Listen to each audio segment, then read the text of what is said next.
Hello everyone.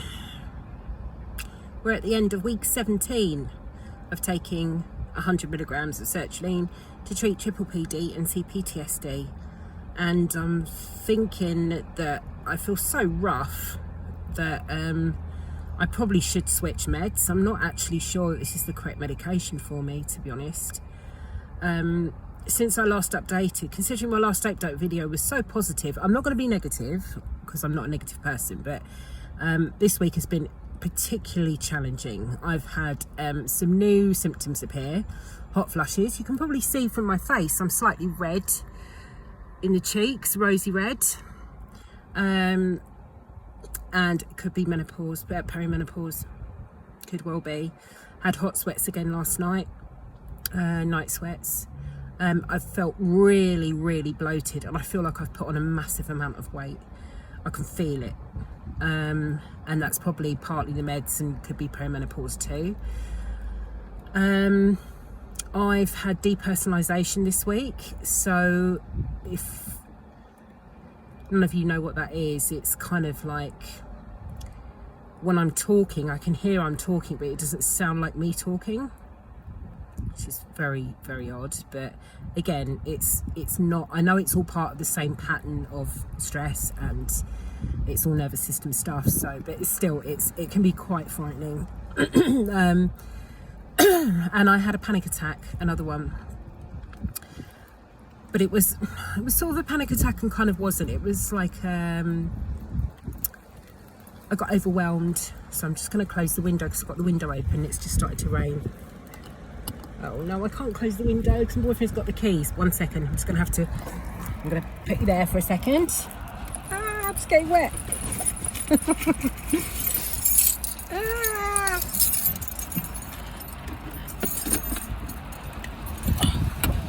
Oh, think off that. Oh, right, sorry about that, guys. Oh, the joys of YouTube. Right, I'm now. Oh shit, what am I doing here? Sorry, I just started the car by accident. I don't drive, so that was a really stupid thing to do. Right, here I am. Sorry about that. What was I saying? Yeah, so on Tuesday I felt a bit I went to the horses on Monday, that was fine. Tuesday I felt a bit meh, and then went to the horses but didn't feel quite right. The visual symptoms were so bad and I was like, this is crazy. And then I started to get marshmallow walking again, and I just thought, I just feel so fatigued, I'm just going to rest. So I rested on Tuesday, and then Wednesday I felt equally just low motivation at all, and been sleeping in really long. Like I've been sleeping from like 10 in the evening till about 11 o'clock in the morning, and the visual thing was still quite dominant, light sensitivity, blah blah. And then Thursday my boyfriend was going to get his hair cut, and I said that I'd go out in the car because I like going out in the car, as you can probably tell. So I said I'd go with him, and I just, you know, go around the supermarket and get a few bits that I needed while he was getting his hair cut.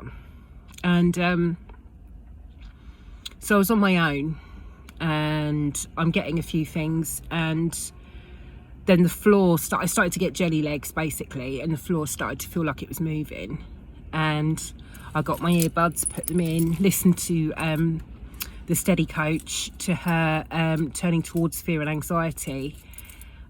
These are sort of things that she puts together, kind of like meditations, I suppose, but they're not meditations. They're just like something that you can do when you're experiencing stuff and you're out, like somatic walking, stuff like that. So I put that in my ears, and actually, for some reason, it made it worse. And I just felt overwhelmed, and I had depersonalization, and I just put my basket down and just walked out the shop. And I thought, I can't do this. And as I came out the supermarket, my friend just happened to be there. Someone who, she's a Reiki healer. I've been seeing her on and off for a few months. and she's been trying to help me with, you know, grief and processing all sorts of stuff. She just happened to be there. What are the chances? She was outside the doors of the supermarket, and when she saw me, she sort of smiled and then saw my face and realised that I wasn't in a good place. And she said, "What's happened?" I said, "I think I've just had a panic attack." And she said, "Okay, let's do some breathing. So she held my hand and started doing some Reiki on me there and then. She was telling me to breathe and everything was going to be okay. And then this guy walked past with a cowboy hat on, kind of a bit misplaced, you know, for where we were. And he said, "You okay?" And I said, "No, I'm okay. I'm with her. It's fine. I've just had a panic attack." And he said, "Well, I'm an ex-paramedic. Would you mind if I stayed with you?" And I said, no, I appreciate that, thank you. He said, I'm just going to stay with you a little while, just make sure you're okay. I said, yeah, I'm fine. So he was holding my left hand, she was holding my right hand. And just having people sort of look at me and say, "I'm sorry you're going through this," and just showing genuine care and concern just set me off, and I just burst into tears. And my friend, the woman that was there, she said, "I've just come out, I'm looking for this nail salon, I'm meeting my daughter in there, do you want to come with me?" And so this guy, paramedic guy, and her just took me to this nail salon. I sat on the sofa there and tried to do some deep breathing, then realised that I was breathing in all these horrible sort of acetone fumes. I was like, I've got to get out of here. But they both stayed with me until my boyfriend came, and I was just bawling my eyes out. And while I was crying, I was just thinking about my dad for some reason. I mean, obviously he died last year, but and I thought, wow, okay, that's pretty interesting. Because I haven't cried very much for either of my parents, really, because I've been so preoccupied with this dizziness. But again, like Dr. Yo says, the study coach, she says that this is a distraction. These symptoms are to distract you from feeling emotions because the emotions are too painful to feel. And she's right. And so that was really difficult, and I've not been right since. So where are we now? We're Saturday. I thought I'd do it a day early, just as I'm sat in the car and I've got nothing better to do. I thought I'd give you the update now. But yeah, so it's not been a very good week at all. And I was doing really well last week, wasn't I? But this is how it goes. Look how red I am. I'm so red. It's weird. But anyway, yeah, so now I'm confused about the meds. I'm thinking, you know, as I said to you in the last update, I've got one specialist saying go down to 75 milligrams and the other saying go up to 125. And I'm like, and I'm feeling not great, to be honest with you. I thought I'd feel a bit better. I mean, it's obviously helped me somewhat, but these side effects, I mean, this is why I need to establish whether I'm perimenopausal or not, because there's so many contributory factors to these things. It could be the medication that's causing night sweats and hot flushes and stuff and eye problems, or it could be the perimenopause. And do you think I can get hold of a GP right now? It's nigh on impossible. They're saying, oh, we're making appointments available daily in the mornings, and I can't get up in the morning. I'm absolutely out for the count until about 10:30, by which time all the appointments have gone. You ring them up and you're like, queue position 15, and you're thinking, oh, this is just, you know, but I need to actually tell a doctor about my symptoms. And I have just downloaded an app called Balance. To the men on here, sorry, obviously this isn't relevant to you, but there is an app called Balance, and it enables you to journal your moods, your symptoms, your diet, your exercise, your meditation, all that kind of thing. And it's free.